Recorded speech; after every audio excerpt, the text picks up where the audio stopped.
আসসালামু আলাইকুম এভরিওয়ান, নিয়ে আসলাম তোমাদের জন্য নতুন আরেকটি গল্প। আজকের গল্পের নাম হচ্ছে বোনের মৃত্যু।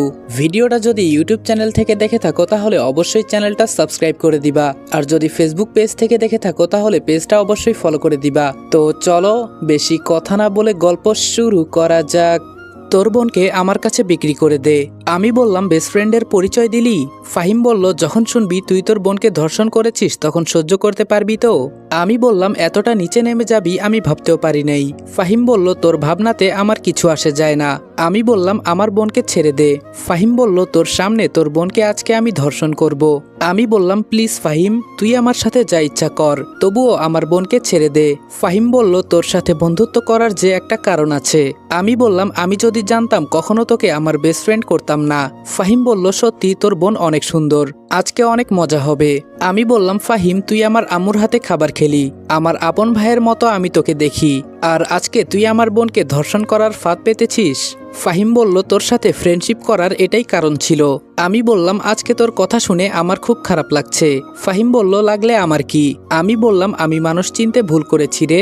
ফাহিম হাসতে হাসতে বলল, বিশ্বাস কর, তোর বোনের সৌন্দর্য দেখে আমি লোভে পড়ে গেছি। আমি বললাম এসব দেখার আগে তুই আমাকে মেরে ফেল। ফাহিম বলল, সেটা তো হবে না। আমি বললাম তোর কাছে আমার বোনের জান ভিক্ষা চাই, ছেড়ে দে ওকে।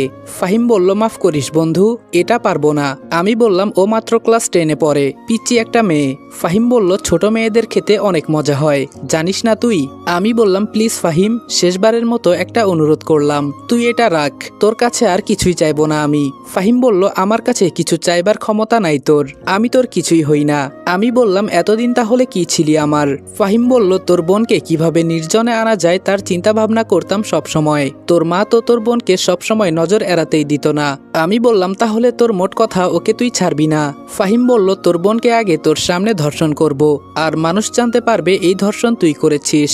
আমি বললাম সময় এবং নদীর স্রোত কারোর জন্য অপেক্ষা করে না, একটা প্রবাদ বাক্য আছে জানিস? আজকে আমি তোমাদেরকে সবচেয়ে বিশ্বস্ত বুক মেকার ওনেক্স সম্পর্কে বলতে চাই, যেটি পিএসজি এবং সিরিয়ার অফিসিয়াল পার্টনার। এই অ্যাপে আপনি cricket, football, tennis live match দেখতে এবং তাদের স্কোর ভবিষ্যৎবাণী করে সহজেই অর্থ উপার্জন করতে পারবেন। সেই সাথে বিএমডব্লিউ গাড়ি, আইফোন, ল্যাপটপ এবং আরও অনেক নগদ পুরস্কার জেতারও সুযোগ রয়েছে। এই অ্যাপটিতে আপনি crash, crystal, under and over 21 ইত্যাদি গেম খেলে সহজেই আয় করতে পারবেন। সাইন আপ করার সময় আমার প্রচার কোড রিদওয়ান8 ব্যবহার করে আপনার প্রথম জমাতে 24,000 টাকা পর্যন্ত পান। আপনি বিকাশ, নগদ, ব্যাংক, ক্রিপ্টো, পেপাল এবং অন্যান্য সহজ পদ্ধতির মাধ্যমে সহজেই আপনার জেতা টাকা তুলতে পারবেন। এখানে আপনি 24 ঘন্টার 7 দিন গ্রাহক সহায়তা পাবেন। তাই এখনই গুগলে ওয়ানেক্স সার্চ করে অফিসিয়াল ওয়েবসাইটটিতে গিয়ে রেজিস্ট্রেশন করুন, আর রেজিস্ট্রেশনের সময় অবশ্যই আমার প্রচার কোড রিদওয়ান8 ব্যবহার করে প্রথমবার ডিপোজিটে 24,000 টাকা পর্যন্ত পান।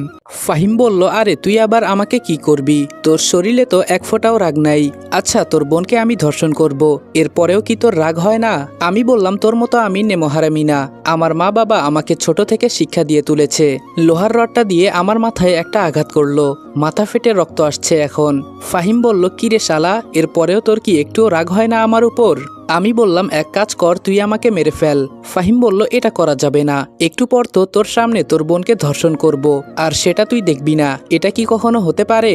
আমি বললাম তোর বোনকে আমি নিজের বোনের মতো দেখতাম, আর তুই আজকে বেস্ট ফ্রেন্ডের দোহাই দিয়ে আমার সাথে বিশ্বাসঘাতকতা করলি। ফাহিম বলল, মনে কর আমি মির্জাফর। আমি বললাম তার থেকে তুই আরো নিকৃষ্ট, আমিও ইচ্ছে করলে তোর বোনকে বাজে নজরে দেখতে পারতাম। রডটা দিয়ে আবার আমাকে ইচ্ছা মতো মারতে লাগলো। তোর তো সাহস কম না, একদম আমার বোনকে বাজে নজরে দেখবি না। আমি বললাম টাকা আর ক্ষমতার পাওয়ার দেখিয়ে আজকে তুই আমার সাথে যেটা করলি এটা আমার মনে থাকবে। ফাহিম বলল, ওহ তাই নাকি? বাবু তো রেগে যাচ্ছে। কই, আমি তো দেখতে পারছি তুই হাসছিস। পাশে থাকা একটা লোক বলল, হ্যাঁ বস, আপনি ঠিকই বলছেন, শালা একটা মগা। এটা শুনে সবাই হাসাহাসি করতে লাগলো। ফাহিম বলল, এই তোরা ওর বোনকে নিয়ে আয়, আজকে আমি অনেক খুশি। আমি বললাম তুই আমার বোনের সাথে এমন করতে পারিস না ফাহিম, আমি তোর পা ধরে বলছি। ফাহিম বলল, আমার ভেতরে কোনো মায়া দয়া নাই, তাছাড়া এতদিনের সাধনা আমার। এই তোরা ওর হাত পা ভালো করে বেঁধে ফেল, যাতে নড়াচড়া করতে না পারে। আমার চোখ থেকে টপ টপ করে পানি পড়ছে। আমি বললাম তোকে নিজের ভাইয়ের থেকে আমি কম ভালোবাসি নাই, আর আজকে তুই আমার বোনের সাথে বাজে বিহেভ করছিস। ফাহিম বলল, দেখ রনি, তোকে আমি বুঝিয়ে বলি। আমি বললাম আর কি বোঝাতে চাস তুই আমাকে?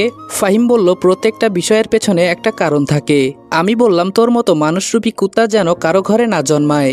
ফাহিম হেসে বলল, দেখ তোর বোনকে কি সুন্দর লাগছে, ওকে সাজিয়ে আনা হয়েছে, কথা বলবি ওর সাথে? এই ওর মুখের বাঁধন খুলে দে। মাহি বলল, ভাইয়া তুই কাকে ঘরে এনে জায়গা দিলি? তোর মতো ওকেও আমি নিজের ভাই মনে করতাম, আর আজকে ও এটার সুযোগ নিল। ফাহিম বলল, এসব ইমোশনাল কথা আমার সামনে বলবি না। আমি বললাম, মাফ করে দিস বোন আমাকে, আমি তোকে বাঁচাতে পারি নাই। মাহি বলল, দেখ ফাহিম, তুই আমার নিজের ভাইয়ের মতো, আমার দিকে তাকিয়ে দেখ, আমি না তোর বোনের মতো? তোরও তো একটা বোন আছে, প্লিজ আমাকে ছেড়ে দে, আমার একটা ভবিষ্যৎ আছে। আজকে তুই আমার ইজ্জতের উপর হাত দিলে আমি কি নিয়ে বাঁচবো? ফাহিম বলল, এত সাধনার পর আমি তোকে পেয়েছি, তুই নিজে রেডি হবি নাকি আমাকে সব টেনে খুলতে হবে? আমি বললাম, ফাহিম তুই যা বলবি আমি তাই করব, প্লিজ তবুও আমার বোনকে ছেড়ে দে।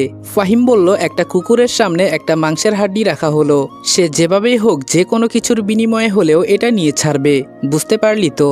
আমি বললাম, তুই যে মানুষরূপী কুকুর তার প্রমাণ দিলি তুই। এটা বলতেই ফাহিমের লোক এসে আমাকে মারতে লাগলো। মাহি বলল, প্লিজ আমার ভাইকে মারিস না, যা করার আমার সাথে কর। ফাহিম বলল, এই তো লাইনে এসেছিস, এই তোরা সবাই বের হয়ে যা। ফাহিমের কথা শুনে সবাই চলে গেল। ফাহিম বলল, রনি তোর কি এখনো আমার উপরে রাগ হয় না? আমি বললাম, আমি এত কিছু জানি না, তুই আমার বোনকে মাফ করে দে, আমি পতিতা পল্লীতে গিয়ে তুই যাকেই পছন্দ করবি আমি তাকেই এনে দিব। ফাহিম বলল, হবে না রে। ফাহিম মাহির কাপড় টেনে খুলে ফেলেছে, আমি চোখ বন্ধ করে আছি। মাহি বলল, ভাইয়া শেষবারের মতো একটা কথা বলি, তুই খুব ভালো, কারো উপরে তুই কোনোদিন রাগ করিস না। আজকে তোর বোনকে ধর্ষণ করছে আর তুই এভাবে তাকিয়ে তাকিয়ে দেখছিস। আমি থুতু দেই এমন ভাইয়ের মুখে যে নিজের বোনকে বাঁচাতে পারে না। আমার চোখ দিয়ে পানি পড়ছে, কিছুই করার নেই আমার। কি করব আমি? আমার হাত পা বেঁধে রেখেছে। আসলে এটাই সত্যি, আমি কোনোদিন কারো উপর রাগ করতে পারি না। ফাহিম আমার সামনে আমার বোনকে ইচ্ছে মতো ছিঁড়ে খাচ্ছে আর আমি চোখ বুজে আছি। আসলে আমি একটা কাপুরুষ, নিজের বোনের ইজ্জত নিয়ে আমার বেস্ট ফ্রেন্ড খেলা করছে আর আমি ছি। এখন কান্না করা ছাড়া আমার কোনো উপায় নেই। অনেকক্ষণ পর ফাহিম বলল, চোখ খুলে নে, আমার কাজ শেষ। মাহি কাপড় পরতে পরতে বলল, আমার দুইটা ভাই ছিল, আজকে থেকে সবাইকে এখানে কবর দিয়ে গেলাম। আমি মরলে আমাকে মাটি দেওয়ার জন্য তোরা কেউ যাবি না। এখনো কি তোর কাজ শেষ হয় নাই? এখন কি আমাকে ছাড়বি? আর এই অসহায় ছেলেটাকে ছেড়ে দে। ফাহিম বলল, এই ওর হাত পা খুলে দে। আচ্ছা এখন তো তোর হাত পা খুলে দেওয়া হলো, তোর বোনকে তোর চোখের সামনে ধর্ষণ করলাম, তুই আমাকে মারবি না? আমি কোনো কথা বলতে পারছি না, আমার চোখ দিয়ে পানি পড়ছে। ফাহিম বলল, আসলে তুই একটা কাপুরুষ। মাহি বলল, আমি বেঁচে থাকতে তুই শান্তিতে বাঁচতে পারবি না, এটা মনে রাখিস। আমার ভাই তো আমাকে আর বাঁচাতে পারলো না। ফাহিম বলল, সকাল হতেই শুনবি তোর ভাই তোকে ধর্ষণ করেছে। মাহি কান্না করতে করতে বলল, এটাই দেখার বাকি ছিল, দেখ তুই আমার শরীরের কি অবস্থা করেছিস। এটা বলেই মাহি দৌড়ে চলে গেল। আমি বললাম, ফাহিম তোকে শেষবারের মতো একবার জড়িয়ে ধরতে পারি? ফাহিম বলল, তোর বোনের ছোঁয়া আছে আমার শরীরে, এজন্য ধরতে চাস বুঝি? সবাই হাসতে লাগলো। আমি বললাম, জানিস আমি সবসময় একটা কথা বলি, সময় সবারই একদিন আসবে। ফাহিম বলল, তুই মরলেও তোরটা আসবে না রে। আমি বললাম, আসি, ভালো থাকিস। ফাহিম বলল, তোকে বলতে হবে না। আমি বললাম, টাকার পাওয়ার মানুষের সবসময় থাকে না। ফাহিম বলল, সবসময় থাকবে আমার, আর বেশি কথা বলবি না, এখান থেকে চলে যা। আমি কোনো কথা না বলে বাসার দিকে হাঁটতে লাগলাম। বাসায় যাওয়ার পর দেখি বাসার পরিবেশ একদম নীরব, কোনো কথা নেই। দরজা ঠেলে ভেতরে গিয়ে দেখি আম্মু সোফায় বসে আছে, তবে আম্মুকে খুব স্বাভাবিক লাগছে। আম্মু বলল, কি বাবা, কোথায় থেকে আসলি? তার মানে কি আম্মু এখনো কিছুই জানে না? আমি বললাম, না মানে আম্মু? আম্মু বলল, আচ্ছা তোর চোখগুলো লাল হয়ে আছে কেন? আমি বললাম, মনে হয় চোখে কিছু পড়েছে। আম্মু বলল, দেখে তো এমন লাগছে না, অনেক কান্না করেছিস দেখে মনে হচ্ছে। আমি কোনো কথা বললাম না, চুপ করে দাঁড়িয়ে আছি। আম্মু বলল, থাক বাদ দে, আয় আমার সাথে আয়। আমার আম্মু এই থানার ওসি, সব সন্ত্রাসী ওনার ভয়ে কাঁপতে থাকে, গল্পের সাথে থাকেন জানতে পারবেন। আম্মু আমাকে সরাসরি ওয়াশরুমে নিয়ে গেল, ওখানে আমাকে নিজ হাতে গোসল করিয়ে দিল, তারপর টেবিলে বসিয়ে বলল, নে তোর পছন্দের সব খাবার রান্না করা হয়েছে, কি খাবি বল। হঠাৎ বাবা কোথায় থেকে এসে বলল, এমন কুলাঙ্গার সন্তান জন্ম দিয়েছ, লজ্জা করে না? আম্মু বলল, এই চুপ করো, একদম কথা বলবে না। আম্মুর ধমক শুনে বাবা ভয় পেয়ে গেল। আমি আম্মুকে এমনি অনেক ভয় পাই, কিন্তু তিনি আজকে আমার সাথে কি করতে চাইছেন বুঝলাম না। আম্মু আমাকে নিজ হাতে খাইয়ে দিলেন। খাবার শেষ করে আম্মু বলল, যা সোফার কাছে গিয়ে দাঁড়া। আম্মুর কথা মতো আমিও গিয়ে দাঁড়িয়ে পড়লাম। শার্টটা খুলে ফেল। আমি বললাম, আম্মু। আম্মু বলল, কোনো কথা বলবি না, যা করতে বলেছি তাই করবি। ভয়ে ভয়ে আমিও শার্টটা গা থেকে খুলে ফেললাম। আম্মু বলল, প্যান্ট থেকে বেল্টটা খুলে ফেল। আম্মুর কথা শুনে খুলে দিলাম।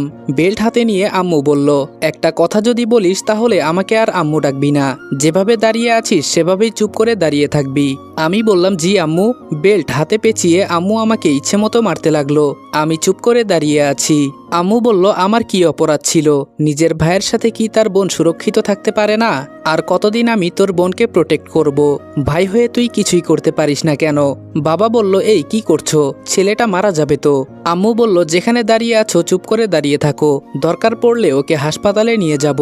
আমার চোখ দিয়ে পানি পড়ছে। আম্মু আমাকে এভাবে কোনোদিন মারে নাই, তিনি আমার গায়ে হাতটা পর্যন্ত দেয় নাই। অনেক ভালোবাসেন তিনি আমাকে। বাহির থেকে একটা কনস্টেবল বলল, ম্যাম, শালাকে ধরে নিয়ে এসেছি। আম্মু বলল, গুড, ওকে ভেতরে রেখে বাহিরে দাঁড়িয়ে থাকো। ফাহিম ভেতরে এসে দেখে যে আমাকে আম্মু মারছে। ও আমার দিকে চোখ বড় বড় করে তাকিয়ে আছে। আম্মু বলল, তোর শরীরের রক্ত দেখে আমার কি মনে হয় জানিস? আমি কোনো হিজড়া জন্ম দিয়েছি। তোর থেকে তৃতীয় লিঙ্গের কেউ যদি আমার পেট থেকে জন্ম নিতে দেরি করলেন কেন আপনি? কাজী বলল, আর বলিয়েন না, গাড়ি পাওয়া যায় না এমন সময়। আম্মু বলল, ওহ, আজকে তো আবার এমপি নির্বাচন, আমি তো ভুলেই গেছি। যাক, সেসব কথা বাদ দেই। এই তিনজন বডি বিল্ডার আর এই ছেলেটার বিয়ে পড়িয়ে দেন। এবার মনে হয় ফাহিম কিছু বুঝতে পারলো। ও এত বড় একটা শখ খাবে হয়তো ভাবতেও পারে নাই। সাথে সাথে ফাহিম বলল, আসসালামু আলাইকুম এভরিওয়ান। বোনের মৃত্যু গল্পের প্রথম পর্ব এখানেই শেষ করলাম। আর প্রথম পার্টে এমন কাহিনী দেখে বাজে কমেন্ট করার কিছু নাই। গল্পের সাথে থাকলে আস্তে আস্তে সবকিছুই জানতে পারবেন। আর আশা করি গল্পটা আপনাদের সবার অনেকটাই ভালো লাগবে। তো দেখা হচ্ছে নেক্সট ভিডিওতে। ততক্ষণ ভালো থাকবা, সুস্থ থাকবা। আল্লাহ হাফেজ।